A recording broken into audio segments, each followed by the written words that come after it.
Hello and welcome to another brand new solo goalkeeping episode. Firstly, if you're enjoying the videos that we're coming out with, please give them a thumbs up and please subscribe to the channel so that we can reach as many like-minded goalkeeping enthusiasts as possible. Today, you're going to see an episode based around cutbacks, crossing and a little bit of shot stopping and handling included too. So without further ado, let's get on with the episode and I hope you enjoy it.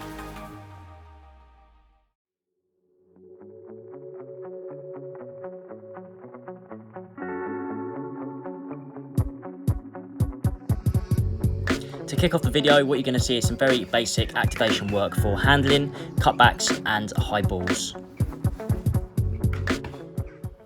In this video, you're going to see 15 drills that relate to cutbacks, crossing and mixed in with a little bit of handling and shot stopping as well.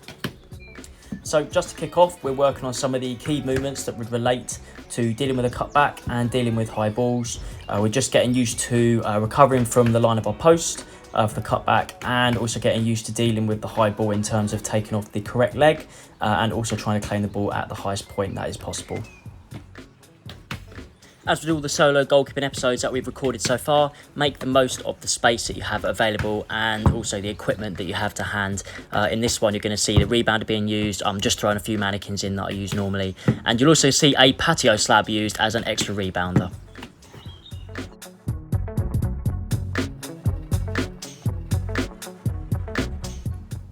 So as you can see here, unlike other episodes, I've taken a slightly different approach in the setup that I've done.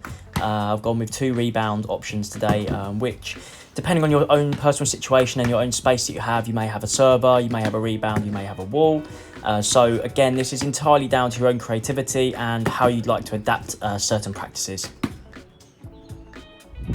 Also very important to mention that this particular episode and many of the other ones that I've recorded are based around a high technical focus for the sessions.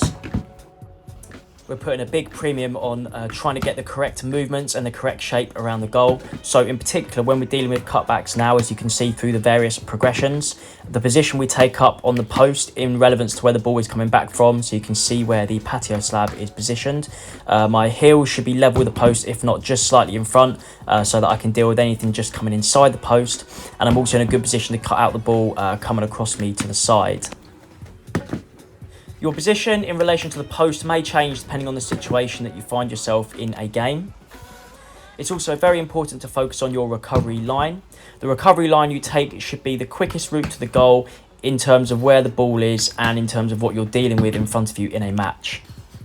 As with every session in goalkeeping, it's really important to focus on the technical aspects of the drill and place a real premium on trying to be as good as you can with your technical work.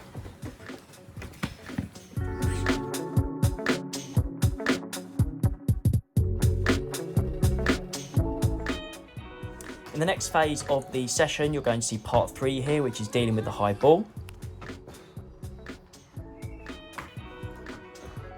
The main aims here that I'm trying to focus on in terms of the technical work is firstly making sure I take off the correct leg depending on what side the ball is coming off, and then also taking the ball at the highest and safest point possible.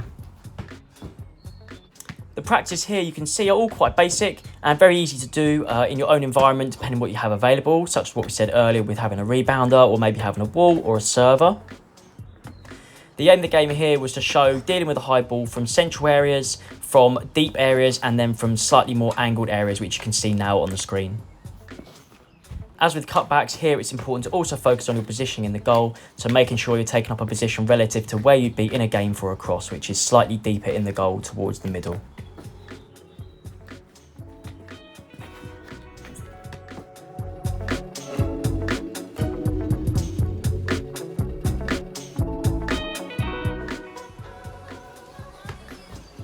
In this fourth section, you're going to see some combination drills where we're linking together cutbacks, high balls, and some shot stopping. It's important to note that in this section, you're just going to see me work from one side of the goal. Here in section 4, we're combining parts 1, 2, and 3, so we can produce some game-relevant practices that relate to cutbacks, crossing, and shot stopping. What I quite like about combining drills in particular such as this is that it makes the brain think quicker and you're trying to combine and keep your performance as a high level as you can without focusing on one single isolated practice. By combining drills together, we're trying to recreate certain actions that may happen in a game where there could be more than one thing occurring at one time, and it's really important as a goalkeeper that we're able to focus and maintain high performance levels when we're having to deal with multiple actions going on around us. My final take-home message from this video would be, as goalkeepers, to focus highly on the movements that you're performing in relation to the skill that you're practicing, in this regard, cutbacks and high balls, and also, once again, place a real premium on the quality of technique that you're exhibiting. Alright guys, thank you for watching today's video. Hope you enjoyed it. Hope it brings you some value and some useful content you can use by yourself, or with a server, a rebounder, or a wall, in whatever space you have available. If you enjoyed the video, please give it a like, and don't forget to subscribe to the channel if you're enjoying the content we're coming out with. Thanks for watching, and I'll see you all soon.